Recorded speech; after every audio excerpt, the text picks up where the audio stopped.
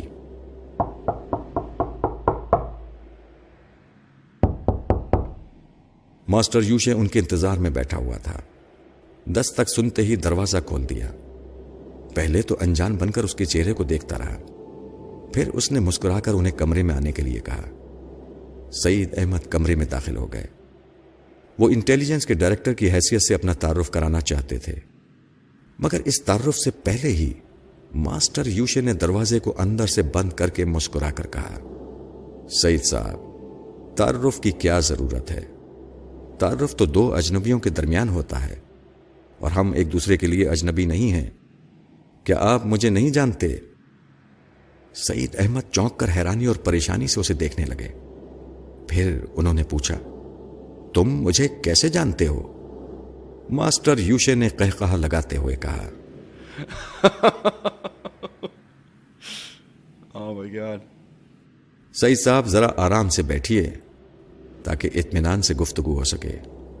میں آپ کو سب کچھ بتائے دیتا ہوں. سعید احمد نے سخت لہجے میں کہا، میں تم سے جو کچھ پوچھ رہا ہوں اس کا جواب دو. تم مجھے کس طرح جانتے ہو؟ ماسٹر یوشے نے بدستور اطمینان سے مسکراتے ہوئے کہا، آپ خامخواہ غصہ دکھا رہے ہیں. میں آپ کے ملک میں مہمان ہوں. کیا مہمانوں سے اسی طرح گفتگو کرتے ہیں؟ انہوں نے غصے سے کہا، تم مہمان نہیں، شیطان ہو. میں تمہیں اچھی طرح جانتا ہوں. تم یہ بتاؤ، تم مجھے کس طرح جانتے ہو؟ ماسٹر یوشے نے پھر ایک کرسی کی طرف اشارہ کرتے ہوئے کہا، جب تک آپ اطمینان سے بیٹھ کر گفتگو نہ کریں گے مجھ سے اپنے سوال کا جواب نہیں پائیں گے.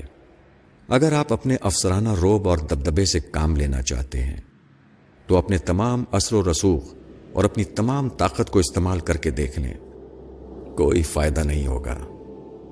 سعید احمد نے غصے سے مٹھیاں بھیجتے ہوئے اسے دیکھا. پھر آگے بڑھ کر اس کا گریبان پکڑ لینا چاہتے تھے، مگر اس سے پہلے ہی ماسٹر یوشے ان کی سوچ سے ان کے ارادے کو سمجھ چکا تھا۔ جیسے ہی وہ گریبان پکڑنے کے لیے آگے بڑھے، ویسے ہی اچانک اس نے ان کے دماغ میں گھونسا سا مار دیا۔ وہ لڑکھڑا کر ایک دم سے پیچھے گئے۔ اس وقت ماسٹر یوشے نے ان کی سوچ میں کہا، میں پیچھے کی طرف لڑکھڑا رہا ہوں، میرے پیچھے گہری کھائی ہے، میں گر رہا ہوں۔ اس سوچ کے ساتھ ہی وہ پیچھے کی طرف گر پڑے۔ ماسٹر یوشے برابر کہتا جا رہا تھا، میں دائیں طرف لڑکتا جا رہا ہوں، لڑکتا جا رہا ہوں۔ وہ دائیں طرف لڑکتے گئے۔ اسی طرح وہ ماسٹر یوشے کی سوچ کے مطابق دائیں بائیں طرف الٹ پلٹ ہوتے گئے۔ تھوڑی دیر تک وہ انہیں اسی طرح پریشان کرتا رہا اور ان کے دماغ میں طرح طرح سے ہلچل مچاتا رہا۔ پھر وہ خاموش ہو گیا۔ اس کے ساتھ ہی سعید صاحب بھی فرش پر لیٹے لیٹے بے حس و حرکت ہو کر ہانپنے لگے اور بوکھلا کر چھت کو گھور گھور کر دیکھنے لگے۔ تھوڑی دیر تک ان کی سمجھ میں نہیں آیا کہ ان کے ساتھ کیا ہو گیا ہے اور وہ اس وقت کہاں ہیں۔ پھر وہ جلد ہی ہڑبڑا کر اٹھ بیٹھے اور اپنے سامنے کھڑے ماسٹر یوشے کو وحشت زدہ نظروں سے دیکھنے لگے۔ ماسٹر یوشے نے مسکرا کر کہا، مسٹر سعید، یہ میرے کمالات کا ایک چھوٹا سا نمونہ ہے۔ فرات سے تمہاری دوستی ہے، لیکن اس نے تمہیں بتایا ہوگا کہ میں کس طرح اپنے علم کے ذریعے تمہیں پاگل بنا سکتا ہوں۔ تم قانون کا سہارا لینا چاہو گے، میرے خلاف رپورٹ درج کرانا چاہو گے، تو میں تمہیں اتنی مہلت نہیں دوں گا۔ اگر تم نے میری غفلت سے فائدہ اٹھا کر میرے خلاف کوئی قدم اٹھانے کی کوشش کی تو میں تمہیں ذہنی عذاب میں مبتلا کر دوں گا۔ اگر تم ابھی اطمینان سے باتیں کر سکتے ہو تو اٹھو، اس کرسی پر بیٹھ جاؤ، ورنہ یاد رکھو کہ تمہاری محبوبہ اس وقت گیلری میں موجود ہے۔ سنا ہے کہ مشرقی لڑکیاں بڑی باحیا ہوتی ہیں، اپنے سر سے دوپٹہ نہیں ہٹاتی۔ میں یہاں سے بیٹھے بیٹھے اسے مجبور کر دوں گا کہ وہ اپنے جسم سے تمام کپڑے نوچ کر پھینک دے اور برہنہ ہو کر تمام ہوٹل میں ناچتی پھرے۔ کیا تم اپنی محبوبہ کی بے حیائی کو پسند کرو گے؟ سعید احمد دیدے پھاڑ پھاڑ کر اسے بڑی بے بسی سے دیکھ رہے تھے۔ وہ اور کر بھی کیا سکتے تھے؟ اس شیطان کی شیطانیت کو وہ ابھی دیکھ چکے تھے اور سمجھتے تھے کہ اس کے بعد بھی وہ کیسی کیسی اذیتوں میں مبتلا ہو سکتے ہیں، لیکن یہ ناقابل برداشت تھا کہ سمر اس کی شیطانیت کا نشانہ بنتی۔ ایک معصوم لڑکی جو پہلے ہی باپ کے پاگل پن کی وجہ سے دکھ اور مصیبتیں اٹھا رہی تھی، اب وہ اسے پاگل ہوتے نہیں دیکھ سکتے تھے۔ وہ چپ چاپ فرش پر سے اٹھ گئے اور ایک کرسی پر جا کر بیٹھ گئے۔ ماسٹر یوشے نے اپنا ایک ہاتھ ان کی طرف بڑھاتے ہوئے بڑے اطمینان سے کہا، لائیے وہ مائکرو فلم مجھے دیجیے۔ اس وقت سعید صاحب کو پہلی بار مجھ پر غصہ آیا۔ وہ سوچنے لگے کہ فرحت نے مجھے کیوں یہ مشورہ دیا کہ میں مائکرو فلم واپس لے کر ایئرپورٹ کی طرف جاؤں اور ماسٹر یوشے کا سامنا کروں۔ اب میں سعید صاحب کو یہ کیسے سمجھا سکتا تھا کہ وہ مشورہ میں نے نہیں دیا تھا۔ ماسٹر یوشے فرحت بن کر ان کو بے وقوف بنا رہا تھا۔ میں مجبور تھا، بڑی بے بسی سے ان کی بے بسی کو دیکھ رہا تھا، لیکن میں مایوس نہیں تھا، اپنے وقت کا انتظار کر رہا تھا۔ دوسری طرف ماسٹر یوشے سعید احمد کو سوچتے ہوئے سن رہا تھا۔ اس نے پھر میرے خلاف چال چلی۔ وہ سعید احمد سے کہنے لگا، مسٹر سعید، تم فرحت کو اپنا بہت ہی عزیز دوست سمجھتے ہو، لیکن وہ بڑا مطلب پرست ہے۔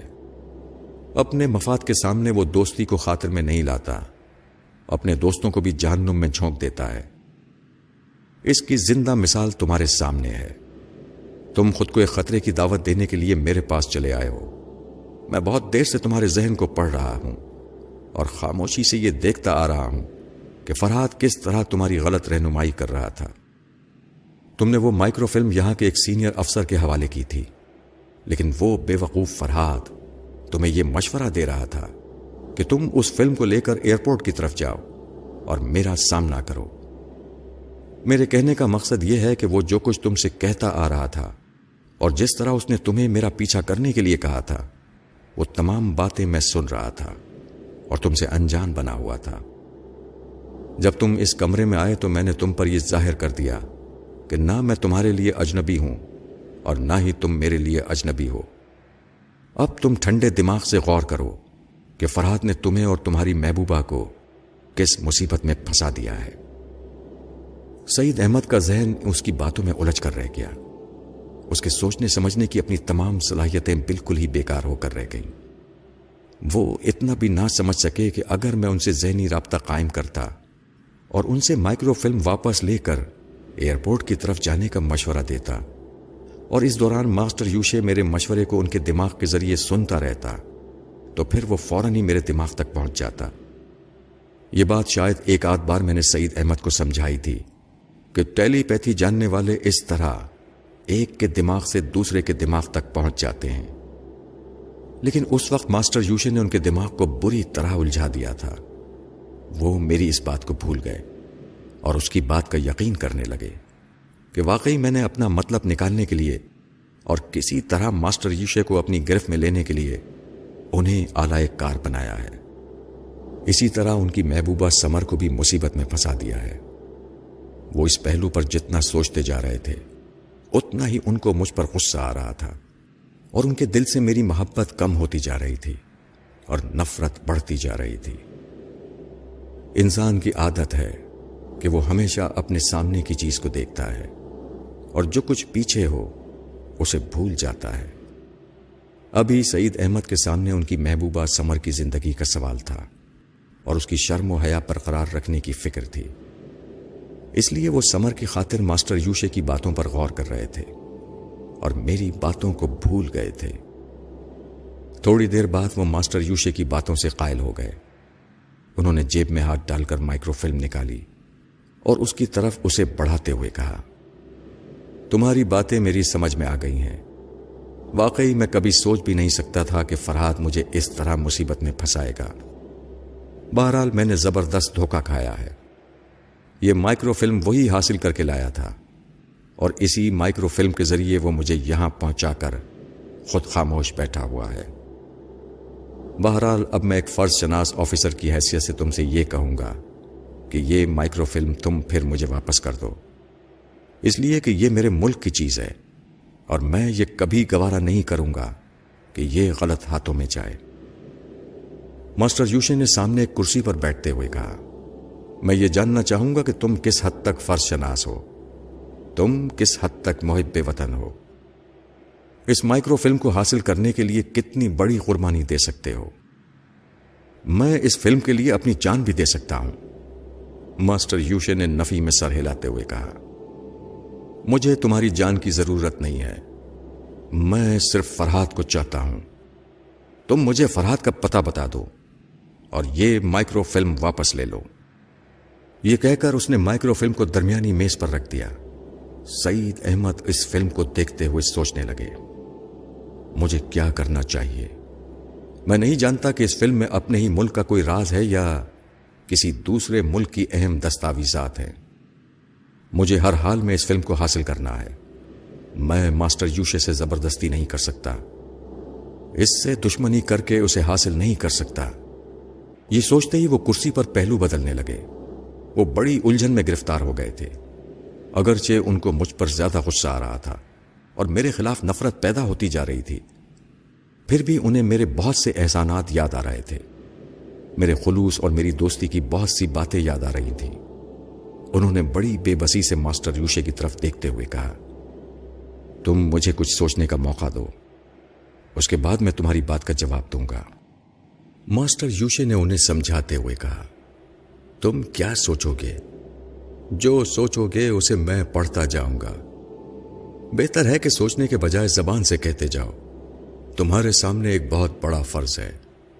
یہ مائکرو فلم ابھی تمہارے ہاتھ آ سکتی ہے اور ابھی تمہارے ہاتھ سے نکل بھی سکتی ہے۔ اگر تم ایک فرض شناس آفیسر ہو، تمہیں اپنے ملک سے محبت ہے، تو ایک فرحات کو نہ دیکھو۔ اگر دیکھو تو یہ سمجھو کہ وہ کتنا بڑا فراڈ ہے۔ وہ وقت آنے پر تمہارے ساتھ بھی فریب کر سکتا ہے اور اس نے تمہارے ساتھ فریب کیا ہے۔ عقل سے کام لو اور مجھے اس کا پتہ بتا دو۔ جیسے ہی وہ میرے قابو میں آئے گا، میں یہ مائکرو فلم تمہارے حوالے کر دوں گا۔ اس وقت سعید احمد نے ایک اہم سوال کیا۔ میں جانتا ہوں کہ فرحات تمہاری سوچ کو پڑھتا رہتا ہے، کیا وہ اس وقت ہماری باتیں نہیں سن رہا ہوگا؟ اگر میں اس کا پتہ بتاؤں گا تو کیا وہ ہوشیار نہیں ہو جائے گا؟ ماسٹر یوشے نے تائید میں سر ہلاتے ہوئے کہا، میں سب سمجھتا ہوں، اتنا نادان نہیں ہوں۔ میں جانتا ہوں کہ تم اس کا پتہ بتاؤ گے تو وہ ابھی سے ہوشیار ہو جائے گا اور وہاں سے کسی دوسری طرف نکل جائے گا، لیکن میرے ہاتھ میں ترپ چال کے لیے ایک پتا ہے، میں اس پتے سے کام لوں گا۔ تم اس بات کی پرواہ نہ کرو کہ وہ مجھے ابھی کتنی دور دوڑائے گا، تم مجھے اس کا پتہ بتاؤ اور ہر اس جگہ کی رہنمائی کرو جہاں وہ جا سکتا ہے یا کچھ وقت گزار سکتا ہے۔ میں ایسا کیوں چاہتا ہوں یہ میں بعد میں بتاؤں گا۔ سعید احمد پھر تھوڑی دیر تک سوچتے رہے۔ وہ یہی سوچ رہے تھے کہ مائکرو فلم حاصل کرنے کے لیے انہیں میرا پتہ دینا چاہیے یا نہیں۔ آخر یہی بات سمجھ میں آئی کہ اگر وہ ماسٹر یوشے کی بات نہیں مانیں گے تو وہ مائکرو فلم بھی ہاتھ نہیں آئے گی اور وہ سمر کے ساتھ بھی برا سلوک کرے گا۔ آخر مجبور ہو کر انہوں نے بتا دیا کہ جب وہ مری سے روانہ ہوئے تھے تو میں فیروزہ کے کاٹیج میں تھا۔ ان کی باتیں سن کر ماسٹر یوشے نے کہا، اچھی بات ہے، ہم تھوڑی دیر بعد اس کاٹیج کی طرف جائیں گے۔ ابھی میں دوستانہ انداز میں آپ کو ایک تکلیف دینا چاہتا ہوں، کیا آپ میرا ایک کام کریں گے؟ سعید احمد نے کہا، ہاں ضرور کروں گا، بتاؤ کیا کام ہے؟ ماسٹر یوشے نے اپنی جگہ سے اٹھتے ہوئے کہا، مجھے ایک سیر کچے گوشت کی ضرورت ہے۔ گوشت میں ہڈیاں زیادہ ہوں تو بہتر ہے۔ میں یہاں اجنبی ہوں، یہاں کے راستے نہیں جانتا، ورنہ بازار جا کر خود ہی خرید کر لے آتا۔ کیا آپ یہ چیزیں میرے لیے خرید کر لا سکتے ہیں؟ سعید احمد نے اپنی جگہ سے اٹھتے ہوئے کہا، ہاں میں یہ تمہارا کام کر دوں گا، لیکن مجھے مائکرو فلم جلد از جلد ملنی چاہیے۔ ماسٹر یوشے نے انہیں یقین دلایا کہ وہ اپنے وعدے پر قائم رہے گا اور مجھ پر قابو پاتے ہی مائکرو فلم ان کے حوالے کر دے گا۔ اس پر سعید احمد نے کہا، میرے سامنے ایک اور مسئلہ ہے، میں ابھی پاگل خانے کی طرف جا رہا تھا۔ فرحت نے مجھ سے وعدہ کیا تھا کہ وہ سمر کے ڈیڈی کا پاگل پن دور کر دے گا۔ اب یہ مسئلہ کھٹائی میں پڑ رہا ہے۔ ماسٹر یوشے نے ہنستے ہوئے کہا، فرحت اس پاگل کا پاگل پن کیا دور کرے گا؟ یہ کام میں چٹکی بجاتے کر سکتا ہوں۔ تم سمر سے کہو کہ وہ تنہا پاگل خانے جائے اور اپنے ڈیڈی سے ملاقات کرے۔ جب وہ اپنے ڈیڈی کا سامنا کرے گی تو میں اس کے ذہن سے چھلانگ لگا کر اس کے ڈیڈی کے پاگل دماغ تک پہنچ جاؤں گا، اور اس کے بعد تم دیکھو گے کہ میں اسے کس طرح ذہنی طور پر صحتیاب کر دیتا ہوں۔ سعید احمد مطمئن ہو کر کمرے سے باہر نکل گئے اور اس گیلری کی طرف جانے لگے جہاں سمر بیٹھی ہوئی ان کا انتظار کر رہی تھی۔ میں ماسٹر یوشے کی اس بات پر غور کر رہا تھا کہ اس نے میرا پتہ معلوم کرنے کے بعد ایک سیر کچا گوشت کیوں منگوایا ہے، یعنی ایسا کچا گوشت جس میں ہڈیاں زیادہ ہوں۔ یہ بات میری سمجھ میں نہیں آ رہی تھی کہ وہ کیا کرنا چاہتا ہے۔ تقریباً آدھے گھنٹے بعد سعید احمد بازار سے اس کی فرمائش کے مطابق ہڈیوں والا کچا گوشت لے آئے۔ انہوں نے سمر کو پاگل خانے بھیج دیا تھا۔ اب وہ ماسٹر یوشے کے ساتھ اس مقصد سے لگے ہوئے تھے کہ انہیں مائکرو فلم مل جائے۔ ماسٹر یوشے نے انہیں کمرے میں بیٹھنے کے لیے کہا اور ہوٹل کے بہرے سے اس نے ایک سیر دودھ منگوایا۔ جب دودھ آ گیا تو وہ ایک پیکٹ میں کچا گوشت لے کر اور دودھ کا برتن لے کر باہر چلا گیا۔ سعید احمد نہیں جانتے تھے کہ وہ کہاں گیا ہے۔ وہ اپنے بازو والے کمرے میں گیا تھا جہاں مادام بیٹھی ہوئی تھی۔ وہاں پہنچتے ہی اس نے اجنبی زبان میں گفتگو شروع کر دی جو میرے پلے نہیں پڑ رہی تھی، لیکن ماسٹر یوشے جو کچھ آنکھوں سے دیکھ رہا تھا اسے اپنی عادت سے مجبور ہو کر کبھی کبھی انگریزی میں سوچ رہا تھا، جس کے باعث مجھے یہ پتا چل رہا تھا کہ وہاں کیا ہو رہا ہے۔ ماسٹر یوشے نے گوشت کا پیکٹ جا کر ایک میز پر رکھا تھا اور اسے کھول دیا تھا۔ مادام جو کرسی پر بیٹھی ہوئی تھی وہ گوشت کو دیکھتے ہی اس پر جھک گئی اور اسے چبا چبا کر کھانے لگی اور ہڈیوں کو بھنبھوڑنے لگی۔ میں بڑی حیرانی سے دماغ کی اسکرین پر وہ تماشا دیکھ رہا تھا۔ ایک سیر گوشت کھانے کے بعد اور ہڈیوں کو اچھی طرح چبانے کے بعد وہ دودھ کے پیالے میں منہ ڈال کر اس طرح پینے لگی جیسے کتے یا بلی زبان سے دودھ کو چاٹتے ہیں۔ میری سمجھ میں نہیں آ رہا تھا کہ وہ کوئی عورت ہے یا بلی یا کتیا ہے. جو کچھ بھی ہے عجیب و غریب ہے، لیکن عجیب الخلقت نہیں ہے. وہ سر سے پاؤں تک عورت ہی ہوگی. اگر وہ عجیب الخلقت ہوتی تو جہاں سے وہ آئی تھی وہاں سے اس ہوٹل تک لوگوں کی توجہ کا مرکز بن جاتی. میرے دماغ میں خطرے کی گھنٹی بجنے لگی. ماسٹر یوشے میرے خلاف کوئی زبردست حربہ استعمال کر رہا تھا، اور جو کچھ وہ کرنے والا تھا اس کا مجھے علم نہیں ہو سکتا تھا، کیونکہ اس مادام کتیا سے وہ اجنبی زبان میں باتیں کرتا تھا اور اسی زبان میں منصوبے بناتا تھا. ایسی صورت میں میں یہ کیسے معلوم کر سکتا تھا کہ وہ مجھ تک پہنچنے کے لیے کون سا طریقہ اختیار کرنے والا ہے؟ ماسٹر یوشے تھوڑی دیر تک مادام سے باتیں کرتا رہا. اس وقت میرے دماغ میں آئی کہ ٹیلی پیتھی جاننے والے کے لیے دنیا کی معروف زبانیں سیکھنا کتنا ضروری ہے. اگر میں نے مختلف زبانیں سیکھنے پر توجہ نہیں دی تو آئندہ بھی اس طرح اپنے دشمنوں کے سامنے احمق بنتا رہوں گا. تھوڑی دیر بعد ماسٹر یوشے اس کے کمرے سے نکل کر اپنے کمرے میں آ گیا. وہاں سعید احمد اس کا انتظار کر رہے تھے. اسے دیکھتے ہی انہوں نے کہا، میں یہاں کب تک بیٹھا رہوں گا؟ میں نے سمر کو پاگل خانے کی طرف بھیج دیا ہے. میں جاننا چاہتا ہوں کہ وہ کہاں ہے اور کیا کر رہی ہے. تم فکر نہ کرو، میں ابھی معلوم کرتا ہوں. یہ کہہ کر ماسٹر یوشے سمر کے ذہن میں جھانکنے لگا. میں بھی ماسٹر یوشے کی معرفت دماغ کی اسکرین پر سمر کو دیکھ رہا تھا. وہ ایک ٹیکسی کی پچھلی سیٹ پر بیٹھی پاگل خانے کی طرف جا رہی تھی. تھوڑی دیر بعد ماسٹر یوشے نے کہا، تمہاری سمر اس وقت ایک گاڑی کی پچھلی سیٹ پر بیٹھی ہوئی تمہارے ہی بارے میں سوچ رہی ہے. شاید ابھی اس کا سفر ختم نہیں ہوا ہے. جب وہ پاگل خانے پہنچے گی تو میں اس کے ڈیڈی سے متعارف ہو جاؤں گا. فی الحال تم میری بات کا جواب دو. کیا تمہارے پاس فرحات کی کوئی چیز ہے؟ سعید احمد نے اسے سوالیہ نظروں سے دیکھتے ہوئے پوچھا. کوئی چیز سے کیا مراد ہے؟ یہی کہ فرحات کا کوئی رومال یا قلم یا گھڑی یا ایسی کوئی چیز جو وہ تمہارے پاس بھول گیا ہو. سعید احمد نے نفی میں سر ہلاتے ہوئے کہا، نہیں، میرے پاس ایسی کوئی چیز نہیں ہے. تعجب ہے کہ آپ دونوں ایک دوسرے کے گہرے دوست ہیں. کیا وہ دوست ایک دوسرے کی نشانی یا یادگار کے طور پر کوئی چیز اپنے پاس نہیں رکھتے؟ سعید احمد نے جواب دیا، دوستوں کی نشانی اس لیے رکھی جاتی ہے کہ وہ بچھڑ جائیں تو ان کی جدائی میں ان کی نشانی ان کے پاس رہے اور ان کی یاد دلاتی رہے. لیکن فرحات جیسے شخص کے ساتھ دوستی کرنے کے لیے کوئی ضروری نہیں کہ اس کی کوئی چیز نشانی کے طور پر محفوظ رہے، کیونکہ وہ بچھڑ کر بھی اور ہزاروں میل دور جا کر بھی ہمارے اندر موجود رہتا ہے. ایسی صورت میں اس کی کوئی چیز میرے پاس کیسے رہ سکتی ہے؟ ماسٹر یوشے نے تائید میں سر ہلا دیا. تم نے بڑی اچھی بات کہی. ہم جیسے لوگوں سے دوستی کرنے کے بعد دوری کا احساس نہیں ہوتا، خواہ ہم کتنی ہی دور کیوں نہ چلے جائیں.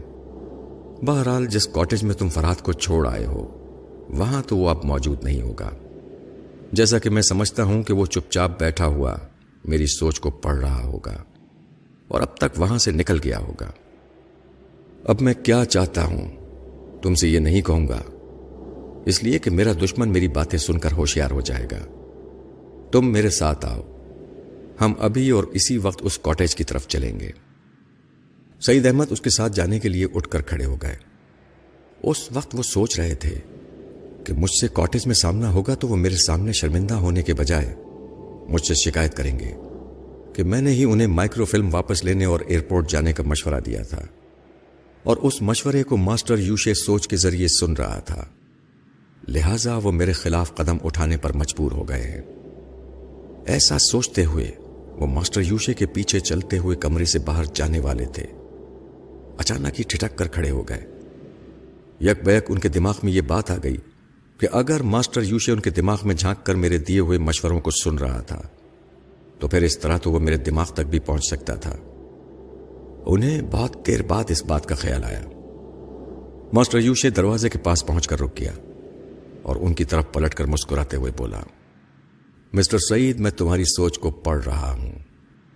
بہت دیر بعد یہ بات تمہاری سمجھ میں آئی ہے کہ فرحات سوچ کے ذریعے تمہیں مشورہ دیتا اور میں تمہارے دماغ میں جھانکتا رہتا تو فوراً تمہارے دماغ کے ذریعے اس کے دماغ تک پہنچ جاتا۔ اب جب کہ یہ بات تمہاری سمجھ میں آ گئی ہے تو پھر یہ سمجھ لو کہ میں نے غلط کہا تھا۔ فرحات بالکل خاموش ہے۔ دراصل میں ہی تمہارے دماغ میں جھانک رہا تھا اور میں نے ہی تمہیں مائکرو فلم لے کر ایئرپورٹ کی طرف جانے کا مشورہ دیا تھا تاکہ میں تمہیں اپنا آلہ کار بنا لوں۔ سعید احمد نے غصے سے اسے دیکھتے ہوئے کہا، اچھا تو تم ابھی تک مجھے بے وقوف بنا رہے تھے اور میں فرحات جیسے دوست کو ایک دشمن سمجھ رہا تھا۔ اچھا ہوا کہ مجھے عقل آ گئی۔ ماسٹر یوشے نے قہقہہ لگاتے ہوئے کہا، تمہاری عقل اب تمہاری نہیں ہے کیونکہ اب وہ میرے کنٹرول میں ہے۔ اب تمہاری عقل آئے یا جائے کوئی فرق نہیں پڑے گا۔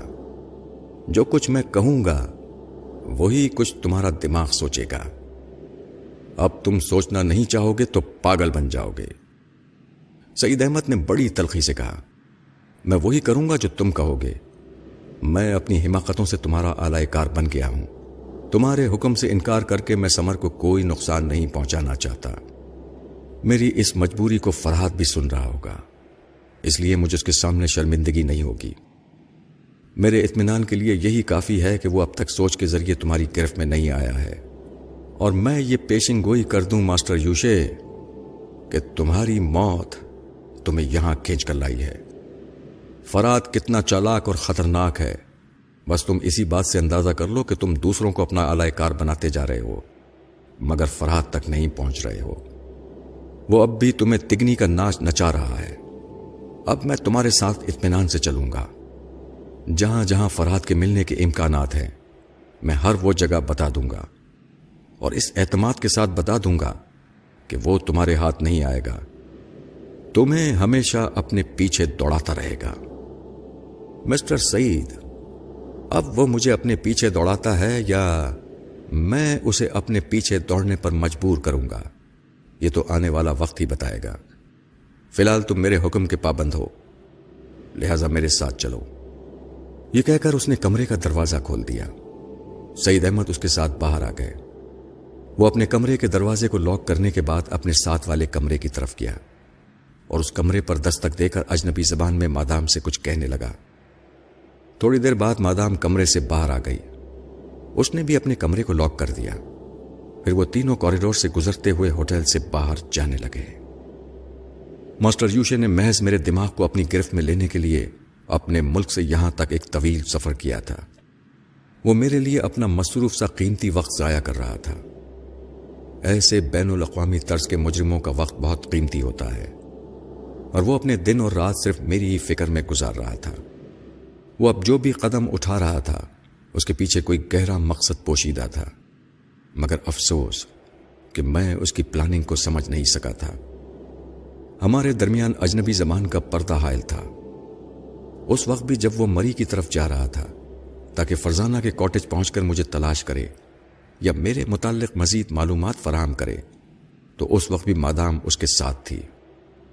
اس کا مطلب یہی تھا کہ وہ کسی خاص اہمیت کی مالک تھی اور میرے سلسلے میں وہ بہت زیادہ اس کے کام آ سکتی تھی۔ وہ دونوں سعید احمد کی کار میں پچھلی سیٹ پر بیٹھے ہوئے تھے اور سعید احمد کار ڈرائیو کرتے ہوئے مری کی طرف جانے کے لیے ہوٹل دلشاد کے قریب سے گزر رہے تھے۔ اگر ماسٹر یوشے کے پاس ٹیلی پیتھی کے علاوہ کوئی ایسا علم ہوتا جس سے وہ میری دوری اور نزدیکی کو سمجھ لیتا تو اس بیچارے کو اتنی دور مری جانے کی ضرورت نہ پڑتی۔ بہرحال وہ میری تلاش میں میرے قریب سے گزرتے ہوئے آگے بڑھ گئے۔ جب وہ اسلام آباد سے آگے بڑھ گئے تب ماسٹر یوشے نے سمر کے ذہن میں جھانک کر دیکھا۔ وہ پاگل خانے پہنچ گئی تھی اور ایک ڈاکٹر کے ساتھ اس کمرے کی طرف جا رہی تھی جہاں اس کے باپ کو رکھا گیا تھا۔ ماسٹر یوشے نے پچھلی سیٹ سے کہا، مسٹر سعید، تمہاری سمر پاگل خانے پہنچ گئی ہے، تم خاموشی سے کار ڈرائیو کرتے رہو، میں اس کے باپ کے دماغ میں جھانک کر دیکھتا ہوں کہ وہاں کیا گڑبڑ ہے۔ سعید احمد نے عقب نما آئینے میں اسے دیکھتے ہوئے کہا، اچھی بات ہے، میں آپ کو ڈسٹرب نہیں کروں گا، جب منزل آ جائے گی تب آپ کو مخاطب کروں گا۔ ایک بات بتائیں مسٹر سعید، سمر کا باپ کن حالات میں پاگل ہوا تھا؟ سعید احمد بتانے لگے کہ کس طرح سمر کے باپ نے دوسری شادی کی اور دوسری بیوی فیروزہ نے ایک دوا کے ذریعے انہیں پاگل بنا دیا۔ ان کی باتیں سننے کے بعد ماسٹر یوشے پچھلی سیٹ کی پشت پر ٹیک لگا کر بیٹھ گیا اور سمر کے ذہن میں جھانکنے لگا۔ سمر اس وقت اس کمرے کے سامنے پہنچ گئی تھی جس میں اس کے باپ کو قید کیا گیا تھا۔ ڈاکٹر نے دروازہ کھول کر اسے اندر جانے کے لیے کہا۔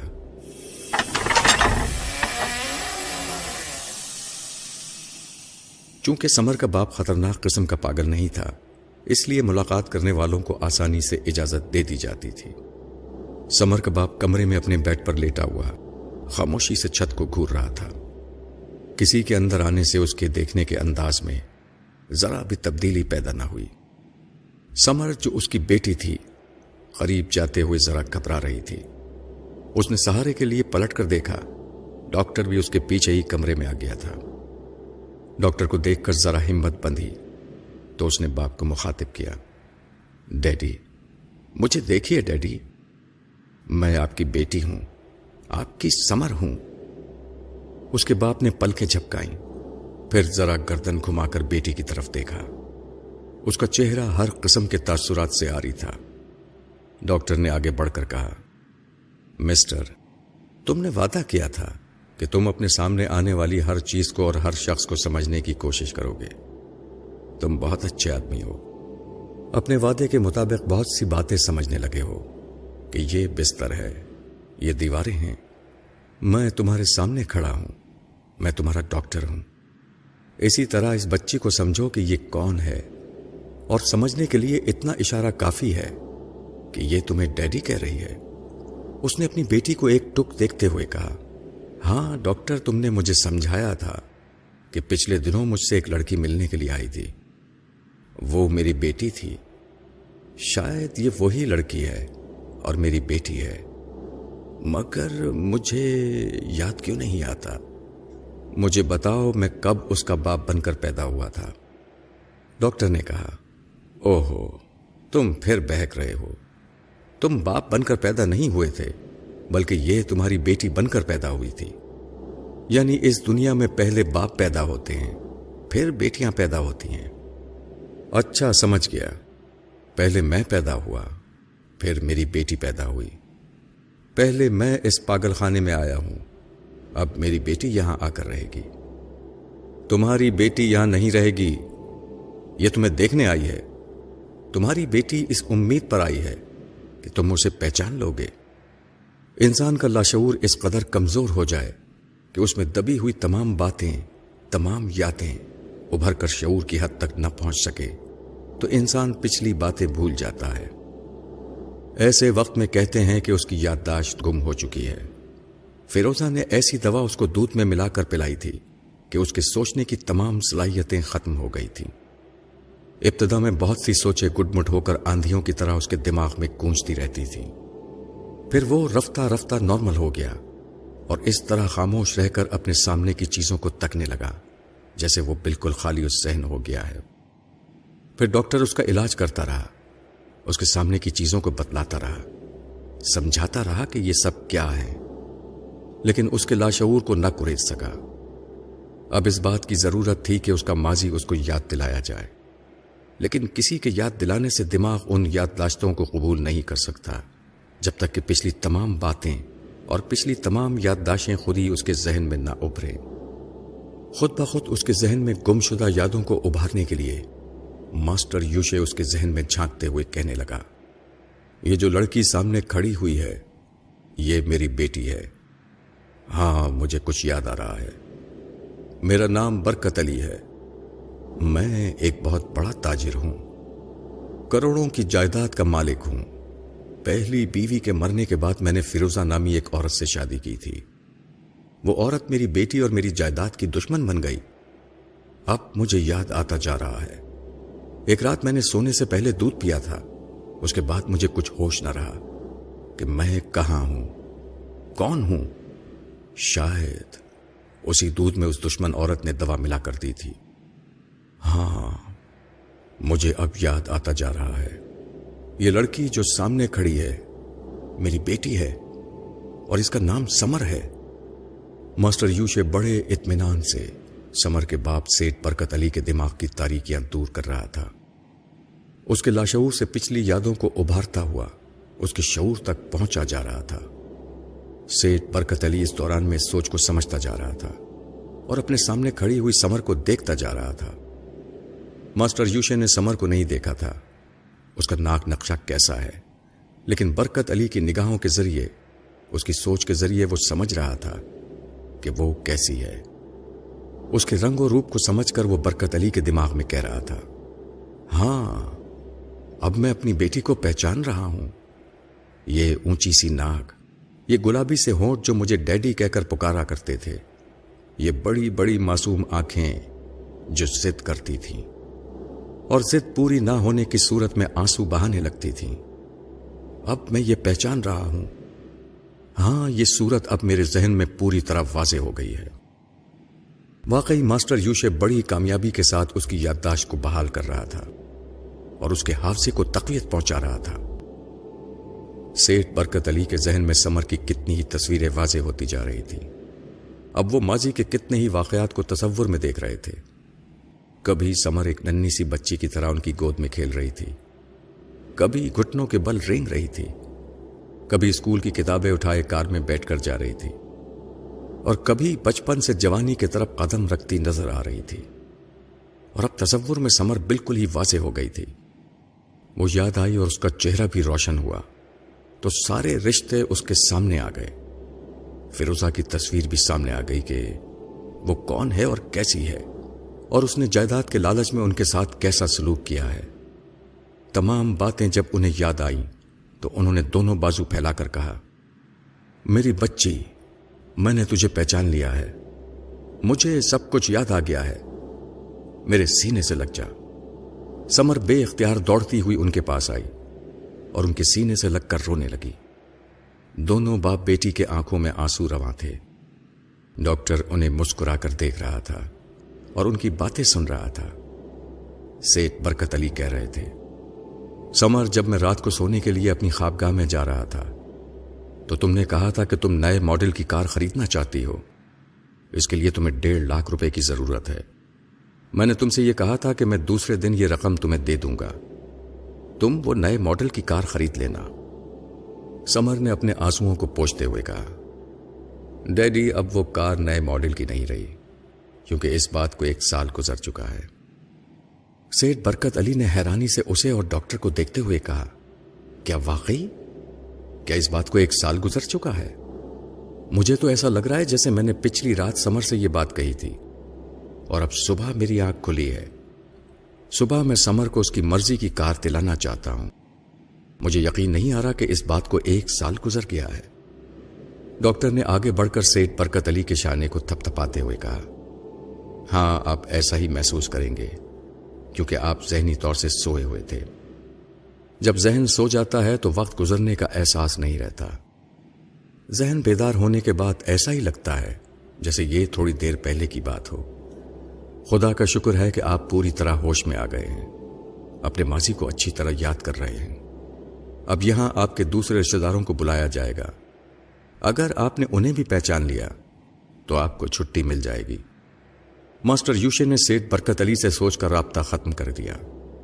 سعید احمد خاموشی سے کار ڈرائیو کر رہے تھے۔ اس وقت ان کی کار مری شہر میں داخل ہو چکی تھی۔ ماسٹر یوشے نے پوچھا، مسٹر سعید، یہ کون سی جگہ ہے؟ یہ مری ہے، ہم اپنی منزل پر پہنچ رہے ہیں۔ کیا آپ نے برکت علی کے ذہن میں جھانک کر دیکھا تھا؟ ماسٹر یوشے نے پچھلی سیٹ پر ذرا سیدھے ہو کر بیٹھتے ہوئے کہا، ہاں، میں اپنے مقصد میں کامیاب ہو چکا ہوں۔ سمر کا باپ نارمل ہو گیا ہے اور اسے ماضی کی تمام باتیں یاد آ رہی ہیں۔ پاگل خانے کا ڈاکٹر اس کے دوسرے رشتہ داروں کو بلائے گا۔ اگر برکت علی نے ان رشتہ داروں کو بھی پہچان لیا اور ان کے متعلق کچھ باتیں اپنی یادداشت کو صحیح ثابت کرنے کے لیے بتا دیں تو پھر اسے پاگل خانے سے چھٹی مل جائے گی۔ لو، میں نے تمہارا یہ کام کر دیا، اب تو خوش ہونا چاہیے تمہیں اور مجھ پر بھروسہ کرنا چاہیے۔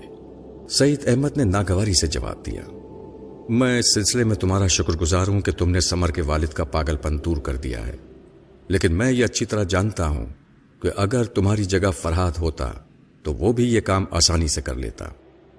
میں فرحات کے احسانات کو اور اس کی دوستی کو کبھی نہیں بلا سکتا۔ میں مجبوراً تمہارے کام آ رہا ہوں۔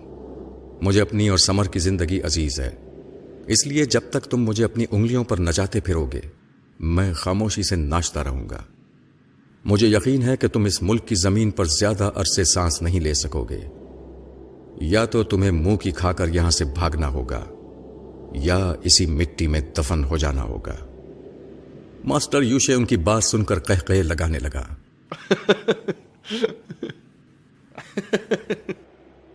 مسٹر سعید، ہر شخص اپنے اپنے طور پر خوش فہمی میں مبتلا رہتا ہے۔ تمہاری طرح میں بھی خوش فہمی میں مبتلا ہوں کہ فرحات میرے ہاتھوں یہاں کی مٹی میں دفن ہوگا۔ اب یہ آنے والا وقت ہی بتائے گا کہ کون بازی لے جاتا ہے۔ سعید احمد نے فیروزہ کے کاٹیج کے سامنے پہنچ کر گاڑی روک دی اور اس سے کہا، یہی وہ کاٹیج ہے جہاں میں فرحات کو چھوڑ کر گیا تھا۔ ماسٹر یوشے نے کار کی کھڑکی سے جھانک کر کاٹیج کی جانب یوں دیکھا جیسے معلوم کرنا چاہتا ہو کہ میں وہاں موجود ہوں یا نہیں۔ وہ کاٹیج میں میری موجودگی معلوم کرنا چاہتا تھا اور میں اس سے بہت دور ہوٹل دلشاد کے ایک کمرے میں بیٹھا اس کی موجودگی کو سمجھ رہا تھا کہ وہ کہاں ہے۔ اس نے پلٹ کر مادام سے اجنبی زبان میں کچھ کہا۔ کیا کہا میں نہ سمجھ سکا، لیکن مادام کی حرکتیں سمجھ رہا تھا جو ماسٹر یوشے کے ذہن کے ذریعے مجھ تک نشر ہو رہی تھی۔ ماسٹر یوشے کی باتیں سنتے ہی مادام ایک دم سے جوش میں آ گئی تھی، مٹھیاں بھینچ رہی تھی اور غراتی ہوئی کاٹیج کی طرف دیکھ رہی تھی۔ ماسٹر یوشے نے اس کا شانہ تھپتھپاتے ہوئے کچھ کہا جس کے بعد وہ نرم پڑ گئی۔ میری سمجھ میں یہی آیا کہ وہ مادام کو ذرا صبر کرنے کی نصیحت کر رہا ہے۔ پھر وہ اس کے ساتھ کار سے باہر آ گیا۔ اس نے سعید احمد سے کہا کہ وہ آگے بڑھ کر کاٹیج میں داخل ہوں تاکہ اسے معلوم ہو سکے کہ کاٹیج کے اندر کون کون موجود ہے۔ سعید احمد اس کے کہنے کے مطابق کاٹیج کے دروازے کی طرف بڑھنے لگے۔ میں یہ بات جانتا تھا کہ ماسٹر یوشے بالکل نہتا ہے، وہ اپنے پاس ریوالور وغیرہ نہیں رکھتا ہے۔ اس لحاظ سے یہ بات تعجب خیز تھی کہ مجھ جیسے دشمن کا سامنا کرنے کے لیے خالی ہاتھ کیسے آیا ہے، مگر یہ بات سمجھ میں آتی تھی کہ مادام اس کے لیے بہت ہی بڑا اور خطرناک ہتھیار ہے جو ایسے موقعوں پر کام آتا ہے۔ کیا ایک عورت اس حد تک خطرناک ہو سکتی ہے کہ ماسٹر یوشے اسے اپنا اعلی کار بنائے، جبکہ بیل منڈو جیسا خطرناک آدمی بھی میرے مقابلے پر نہیں ٹھہر سکا تھا؟ وہ عورت کیسے میرے سامنے کھڑی رہ سکتی تھی؟ اگر وہ محض عورت تھی تو ایک پھونک میں اڑ جاتی، لیکن اب میں ایسا نہیں سمجھتا تھا۔ ماسٹر یوشے نادان نہیں تھا، وہ بات سوچنے سمجھنے کے بعد مادام کو اپنے ساتھ لایا تھا۔ وہ باہر مادام کے ساتھ کھڑا ہوا سعید احمد کی سوچ کو پڑھ رہا تھا۔ ان کے ذریعے یہ معلوم کر رہا تھا کہ اندر کتنے لوگ موجود ہیں، لیکن وہاں صرف فیروزہ اپنے بستر پر پڑی ہوئی تھی۔ یہ باتیں سعید احمد کو بتانے کی ضرورت نہ تھی۔ ماسٹر یوشے ان کی سوچ کو پڑھ کر کاٹیج کے اندر آ گیا۔ وہ سیدھا فیروزہ کے بیڈ روم میں آیا تھا۔ فیروزہ کی حالت بہت ہی خراب تھی۔ پتہ نہیں وہ کس طرح کاٹیج میں واپس آئی تھی، اور اب سعید احمد کو دیکھتے ہی وہ کہہ رہی تھی، میں 16 سال کی ہوں۔ ہاں تم یقین کرو، میں 16 برس کی ہوں۔ سب لوگ مجھے بوڑھی کہتے ہیں۔ کیا میں بوڑھی نظر آتی ہوں؟ نہیں، میں بوڑھی نہیں ہوں، میں 16 برس کی ہوں۔ وہ اسے چیخ چیخ کر کہہ رہی تھی جیسے اس کا ذہنی توازن بگڑ گیا ہو۔ ماسٹر یوشے کمرے میں داخل ہونے کے بعد اسے توجہ سے دیکھ رہا تھا، لیکن اس کی باتیں سمجھ نہیں رہا تھا کیونکہ فیروزہ اردو زبان میں بڑبڑا رہی تھی اور وہ زبان ماسٹر یوشے کے پلے نہیں پڑ رہی تھی۔ وہ اب تک سعید احمد سے انگریزی میں گفتگو کرتا آیا تھا۔ پاگل خانے میں بھی جتنی بار سمر نے انگریزی میں بات کی تھی اتنی بار وہ اسے سمجھتا گیا تھا۔ برکت علی بھی اسی زبان میں بولتے رہے تھے۔ ماسٹر یوشے نے بھی اسی زبان میں ان کی یادداشت کو ابھارا تھا، اور پاگل خانے کا ڈاکٹر بھی اسی زبان میں گفتگو کرتا رہا تھا۔ لیکن فیروزہ یہ زبان نہیں جانتی تھی۔ فیشن کے طور پر 2-4 جملے یاد کر لیے تھے، ورنہ عام حالات میں وہ اپنی مادری زبان میں گفتگو کرتی تھی۔ اسی لیے ماسٹر یوشے ان کی باتیں نہ سمجھ سکا۔ اس نے سعید احمد سے کہا، یہ کیا کہہ رہی ہے؟ مجھے سمجھاؤ۔ سعید احمد خود ہی نہ سمجھ سکے کہ ان کی فیروزہ آنٹی کو کیا ہو گیا ہے اور وہ کس طرح پاگل ہو گئی ہیں۔ انہوں نے تعجب کا اظہار کیا اور اس سے کہا، کہ یہ عورت الٹی سیدھی باتیں کر رہی ہے، جس سے پتہ چلتا ہے کہ اس کا دماغ خراب ہو گیا ہے۔ ماسٹر یوشے نے کہا، اس عورت سے معلوم کرو کہ فرات کہاں ہے۔ سعید احمد نے فیروزہ کو مخاطب کر کے اس سے میرے متعلق سوالات کیے، لیکن وہ جواب میں صرف اپنی کم عمری کا یقین دلاتی رہی۔ پھر سعید احمد نے بیزار ہو کر کہا، ماسٹر یوشے یہ کوئی بات نہیں سمجھتی ہے، خود اپنی ہی باتیں دہراتی رہتی ہے، اس سے کچھ پوچھنا فضول ہے۔ ماسٹر یوشے نے چاروں طرف دیکھتے ہوئے کہا، فرحات کس کمرے میں رہتا تھا؟ مجھے وہاں لے چلو۔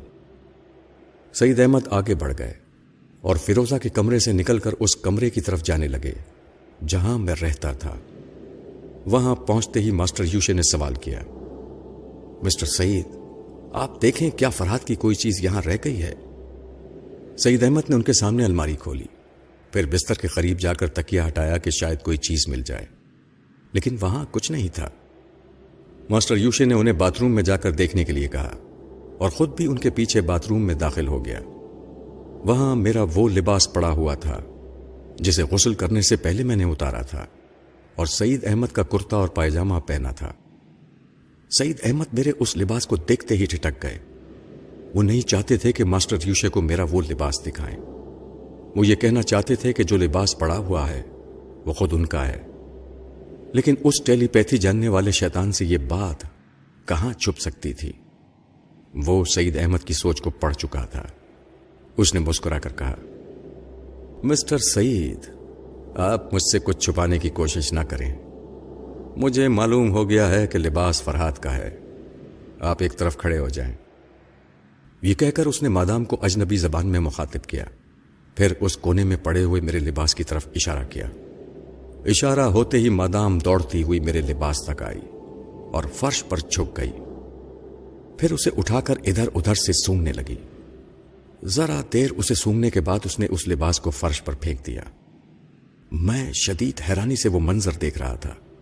میری سمجھ میں نہیں آیا کہ آخر وہ مادام کرنا کیا چاہتی ہے۔ پھر اچانک ہی میرے ذہن کو ایک جھٹکا سا لگا اور میں ایک دم سے اٹھ کر کھڑا ہو گیا۔ مادام میرے لباس کو اچھی طرح سونگنے کے بعد اب اٹھ کر کھڑی ہو گئی تھی اور سر اٹھا کر فضا میں چاروں طرف بو سونگ رہی تھی۔ میں فوراً ہی سمجھ گیا کہ اس عورت میں سونگنے کی حس شکاری کتوں جیسی ہے۔ وہ میرے لباس کے ذریعے میرے جسم کی بو کو سونگ رہی ہے۔ پھر اس نے اچانک ہی ہاتھ کے اشارے سے ماسٹر یوشے کو کچھ بتایا۔ وہ اس سے اجنبی زبان میں گفتگو کر رہی تھی، مگر میں ماسٹر یوشے کی سوچ کے ذریعے سمجھ گیا کہ وہ میرا ٹھکانہ بتا رہی ہے۔ اتنی دور وہ صحیح مقام کا تعین نہیں کر سکتی تھی، لیکن فضا میں میری بو سونگتے ہوئے اس نے بتایا کہ میں جنوب کی طرف پایا جا سکتا ہوں۔ اس کی بات سنتے ہی ماسٹر یوشے نے جیب میں ہاتھ ڈال کر چھوٹا سا قطب نما نکالا، پھر اس کے ذریعے معلوم کرنے لگا کہ جنوب کس طرف ہے۔ پھر اس نے سعید احمد کو کاٹیج سے باہر چلنے کے لیے کہا۔ وہ تینوں جب کاٹیج سے باہر آ گئے تو ماسٹر یوشے نے قطب نما پر نظر ڈالتے ہوئے سعید احمد سے پوچھا، ابھی ہم کس سمت سے یہاں کاٹیج میں آئے ہیں؟ ہم جنوب کی طرف سے آئے ہیں، یہ شمالی علاقہ ہے۔ ماسٹر یوشے نے سر ہلاتے ہوئے کہا، اس کا مطلب ہے ہم جس شہر سے آئے ہیں فرحات اسی شہر میں ہے یا اس کے آس پاس کسی علاقے میں ہے۔ ہمیں پھر اسی طرف واپس جانا ہے۔ مسٹر سعید، آپ کار ڈرائیو کریں، میں آپ کے ساتھ بیٹھتا ہوں، اور مادام پچھلی سیٹ پر بیٹھی ہوئی فرحات کی بو سونگتی رہے گی۔ میرا اطمینان غارت ہو گیا۔ میں سمجھ گیا کہ اب وہ سیدھی میری ہی طرف آئے گی۔ ماسٹر یوشے ایک بڑی آلائے کار کو اپنے ساتھ لگا کر لے آیا تھا۔ پولیس والے شکاری کتوں کے ذریعے بو سونگتے ہوئے مجرموں تک پہنچتے ہیں، اور ماسٹر یوشے مادام کتیا کو اپنے ساتھ لگا کر میری طرف آ رہا تھا۔ میری احتیاطی تدابیر کے باعث اس کی ٹیلی پیتھی کا علم بیکار ہو گیا تھا۔ وہ سوچ کی کڑیاں ملا کر مجھ تک نہیں پہنچ سکتا تھا، لہذا سونگ سونگ کر میری طرف چلا آ رہا تھا۔ اب میں اس ہوٹل میں چھپ کر نہیں رہ سکتا تھا۔ اس کی ایک آلائے کار نے میری تمام پناہ گاہوں کے راستے مسدود کر دیے تھے۔ میں نے اپنا بریف کیس اٹھا لیا جس میں فیروزہ کے 2 لاکھ روپے رکھے ہوئے تھے۔ میں اس بریف کیس کو لے کر ہوٹل کے باہر آ گیا اور سوچنے لگا کہ اب کس طرف جانا چاہیے۔ میں جدھر بھی جاتا ہوں مادام ماسٹر یوشے کو ادھر ہی لے جاتی ہے۔ زمین کے ایک سرے سے دوسرے سرے تک اب وہ میرا پیچھا چھوڑنے والی نہیں تھی، لیکن اس کا مطلب یہ نہیں تھا کہ میں مایوس ہو کر خود ہی ماسٹر یوشے کے سامنے پہنچ کر گھٹنے ٹیک دوں۔ میں مایوس ہونا نہیں جانتا تھا۔ میں نے فیصلہ کر لیا تھا کہ جب تک دم میں دم ہے بھاگتا رہوں گا اور انہیں اپنے پیچھے بھگاتا رہوں گا۔ میں ماسٹر یوشے کو اتنا تھکا دینا چاہتا تھا کہ وہ خود ہی تھک ہار کر گر پڑے اور اس میں مزید تعاقب کرنے کی سکت نہ رہے۔ اب یہی دیکھنا تھا کہ اس بھاگ دوڑ کا انجام کیا ہوتا ہے۔ میں ایک ٹیکسی میں بیٹھ کر سب سے پہلے PIA کے ایک دفتر میں گیا۔ وہاں میں نے معلومات حاصل کی کہ فوری طور پر کون سی فلائٹ مل سکتی ہے۔ اتفاق سے ایک فلائٹ 1 گھنٹے بعد کراچی کی طرف جانے والی تھی۔ یہ میری خوش نصیبی تھی کہ مجھے ایک سیٹ مل گئی۔ فلائٹ کا ٹکٹ لینے کے بعد میں ٹیکسی میں آ کر ڈرائیور کے ساتھ والی سیٹ پر بیٹھ گیا۔ پھر 100 کے 2 نوٹ اس کی طرف بڑھاتے ہوئے کہا، تم مجھے 45 منٹ تک اس شہر میں گھماتے رہو، یہ 200 روپے تمہارے 45 منٹ کا معاوضہ ہے۔ ڈرائیور نے پہلے تو مجھے تعجب سے دیکھا، پھر خوش ہو کر ان نوٹوں کو جیب میں رکھتے ہوئے بولا، فرمائیے کدھر لے چلوں؟ ابھی تمہاری جہاں مرضی ہو چلتے رہو، میں تھوڑی دیر بعد بتاؤں گا کہ کس طرح اس شہر کا چکر لگانا ہے۔ ڈرائیور گاڑی سٹارٹ کر کے ایک طرف چلنے لگا۔ میں نے سیٹ کی پشت سے ٹیک لگا کر ماسٹر یوشے کے ذہن میں جھانکنا شروع کر دیا۔ اس وقت وہ سعید احمد کے ذہن کو پڑھ رہا تھا۔ اس طرح دونوں سے میرا رابطہ قائم ہو گیا۔ سعید احمد مادام کے متعلق سوچ رہا تھا۔ وہ ماسٹر یوشے سے پوچھنا چاہتے تھے کہ یہ کس قسم کی عورت ہے۔ سونگنے کی حس تو جانوروں میں ہوتی ہے، انسانوں میں اتنی نہیں ہوتی کہ منہ اٹھا کر فضا میں اپنے جیسے کسی انسان کی بو سونگ لیں۔ واقعی وہ سچ مچ حیران اور پریشان کر دینے والی عورت ہے۔ لیکن سعید احمد نے ماسٹر یوشے سے مادام کے متعلق کچھ نہیں پوچھا۔ انہوں نے سوچا کہ وہ جیسی بھی ہے سامنے نظر آ رہی ہے، اب یہ بات خود ہی سامنے آ جائے گی کہ یہ کتیا اپنے ماسٹر کو فرات تک پہنچاتی ہے یا نہیں۔ ماسٹر یوشے سعید احمد کے ساتھ والی سیٹ پر بیٹھا ہوا تھا۔ ان کی سوچ کو پڑھنے کے بعد اس نے ہنستے ہوئے کہا، یہ مجھے فرات تک ضرور پہنچائے گی، تم اسے کتیا نہ کہو۔ ہم انسانوں نے اپنی ابتدائی زندگی میں جانوروں سے بہت کچھ سیکھا ہے، ان سے شکار کرنے اور پنجے مارنے کے طریقے سیکھے ہیں، ان سے فضاؤں میں اڑنا سیکھا ہے، اور سب سے بڑی بات یہ ہے کہ ان کی طرح آپس میں لڑنا سیکھا ہے۔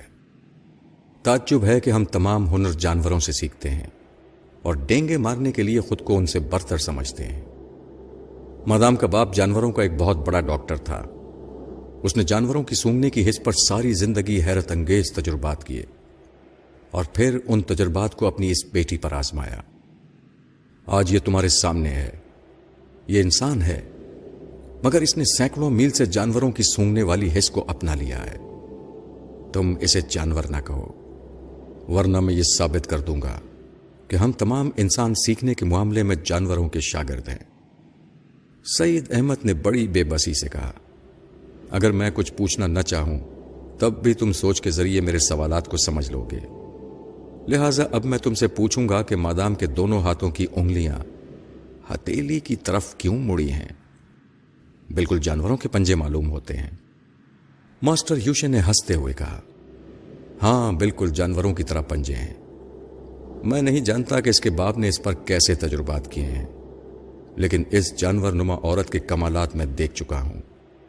جب فرات سے سامنا ہوگا تو تم بھی دیکھ لینا کہ یہ کیسے خطرناک انداز میں پنجے مارتی ہے۔ وہ باتیں کر رہے تھے اور میں سن رہا تھا۔ مادام کے متعلق نئی معلومات حاصل ہو رہی تھی۔ اگرچہ میں اس سے دور بھاگ رہا تھا، لیکن حقیقتاً اس سے نہیں، ماسٹر یوشے سے دور بھاگ رہا تھا۔ ورنہ میری دلی خواہش تھی کہ میں اس عجیب و غریب عورت کو ایک بار قریب سے دیکھوں۔ یہ بات ہی مزے کے خیز تھی کہ مجھ جیسا مرد ایک عورت سے دور بھاگ سکتا ہے، جبکہ میں انواع و اقسام کی عورتوں کو ہینڈل کر چکا ہوں، جن میں سب سے زیادہ خطرناک عورت بھڑکتے ہوئے شعلوں میں ملنے والی اینجلا تھی۔ بہرحال ابھی تو میں اس سے دور بھاگ رہا تھا۔ 20 منٹ گزر چکے تھے۔ مادام کتیا ماسٹر یوشے کے ساتھ اسلام آباد پہنچ رہی تھی۔ وہ کھڑکی کے باہر سر نکالے نتنے پھلا پھلا کر سونگ رہی تھی۔ پھر ماسٹر یوشے کو اجنبی زبان میں مخاطب کرتی تھی۔ اسلام آباد پہنچ کر ماسٹر یوشے نے سعید احمد سے کہا، مادام بتا رہی ہے کہ فرحات یہاں سے بہت قریب ہے، یہ ہاتھوں سے جہاں جہاں اشارہ کرے تم گاڑی کو اسی طرف موڑتے جاؤ۔ دوسری طرف میں ٹیکسی ڈرائیور کو بتانے لگا کہ اسے کن راستوں پر ٹیکسی دوڑانی ہے تاکہ میں ان سے زیادہ فاصلہ قائم رکھ سکوں۔ وہ میری ہدایت کے مطابق پنڈی کی سڑکوں پر راستے بدل بدل کر چلنے لگا۔ پھر ہمارے درمیان چوہے بلی کا کھیل شروع ہو گیا۔ یہ بات واقعی حیرت انگیز تھی کہ میں جس راستے سے گزرتا مادام میرے پیچھے ہی اسی راستے سے ماسٹر یوشے کو لے کر گزرتی تھی۔ سعید احمد کو ہاتھ کے اشارے سے بتاتی تھی کہ انہیں کس طرح سمتیں بدل بدل کر میرا پیچھا کرنا ہے۔ اب 45 منٹ پورے ہونے والے تھے، مجھے فوراً ہی ایئرپورٹ پہنچنا تھا۔ اس وقت ماسٹر یوشے مادام سے اجنبی زبان میں کچھ کہہ رہا تھا، یعنی ذرا دیر کے لیے اس کی توجہ سعید احمد سے ہٹ گئی تھی۔ میں نے فوراً ہی سعید احمد کے ذہن پر دستک دیتے ہوئے کہا، سعید صاحب، اگر آپ اپنے فرحات کو بچانا چاہتے ہیں تو فوراً ہی گاڑی میں کوئی خرابی پیدا کر دیں۔ میں نے صرف گاڑی میں خرابی پیدا کرنے کے لیے کہا تھا، مگر سعید احمد نے میری توقع سے کہیں زیادہ دوستی کا ثبوت دیا۔ انہوں نے فوراً ہی ایک جھٹکے سے اسٹیئرنگ کو موڑتے ہوئے گاڑی کو فٹ پاتھ پر چڑھا دیا۔ گاڑی تیزی سے گھومتی ہوئی اور ایک کوٹھی کے مین گیٹ کو توڑتی ہوئی احاطے میں گھس گئی۔ ٹیکسی ڈرائیور ٹھیک وقت کا حساب رکھتے ہوئے مجھے ایئرپورٹ کی طرف لے جا رہا تھا۔ اس حادثے کے وقت میں نے ماسٹر یوشے کے ذہن میں جھانک کر دیکھا تو اس کی حاضر دماغی غائب ہو چکی تھی۔ اس کا سر ڈیش بورڈ سے ٹکرایا تھا۔ اس کے دماغ میں بیک وقت حادثے کا خوف تھا، اپنی جان بچانے کی فکر تھی۔ اسے جو چوٹیں آئی تھیں ان سے اٹھنے والی ٹیس سے میری طرف سے غافل بنا رہی تھی۔ جب اپنی ہی جان کے لالے پڑے ہوں تو فرحات کہاں یاد آتا ہے۔ میرے لیے اتنی مہلت کافی تھی۔ البتہ مجھے اس بات کا افسوس تھا کہ سعید احمد اس سے زیادہ زخمی ہو کر بے ہوش ہو گئے تھے۔ میں ان کی اس دوستی اور محبت کے جذبے کو کبھی نہیں بھولوں گا۔ 15 منٹ کے بعد میں جہاز میں آ کر سیٹ پر بیٹھ گیا۔ اس وقت میں نے ماسٹر یوشے کی بے بسی کو دیکھا۔ وہ زخمی ہونے کے باوجود ہوش میں تھا۔ مادام کو بھی معمولی سی چوٹیں آئی تھیں، لیکن وہ دونوں میرا پیچھا نہیں کر سکتے تھے کیونکہ اس حادثے کے بعد پولیس والوں نے انہیں گھیر لیا تھا۔ ابھی انہیں سعید احمد کے ساتھ ہسپتال پہنچانا اور ان کا بیان لینا بہت ضروری تھا۔ وہ اجنبی دیس میں آ کر ان قانونی اقدامات سے کترانے کی کوشش نہیں کر سکتے تھے۔ اگر اپنی صلاحیتوں کو آزماتے تو خطرناک مجرموں کی حیثیت سے منظر عام پر آ جاتے، لہذا ماسٹر یوشے کو صبر کرنا پڑا۔